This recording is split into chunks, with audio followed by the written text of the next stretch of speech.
I traveled with a group of students from MIT to a small town in Italy where we were able to witness the crumbling and destruction of ancient Roman mosaics. Even in their degraded state, we could tell that these mosaics were once beautiful masterpieces that had taken a lot of time and energy to create.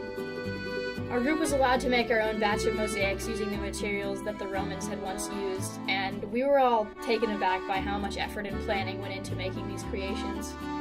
We visited locations where some of the mosaics had been taken from the archaeological site to a museum for restoration, but many of them were badly damaged by the time they made it inside, and it was tragic to witness this loss of a heritage that the Romans had once created.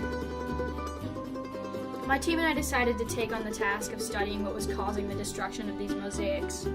We created sets of small, testable mosaics and submerged them in baths with water and sulfuric acid to study how they reacted to different environments.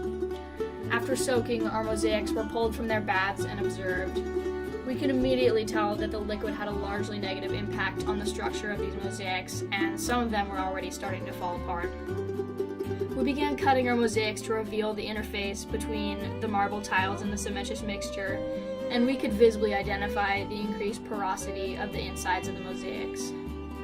After cutting our mosaics into testable sizes, we used Raman and SEM to test our mosaics and figure out exactly what was causing them to fall apart, in hope that we will find a solution to the issue of the loss of these works of art. We hope to identify the cause of their degradation and work towards performing preventative measures.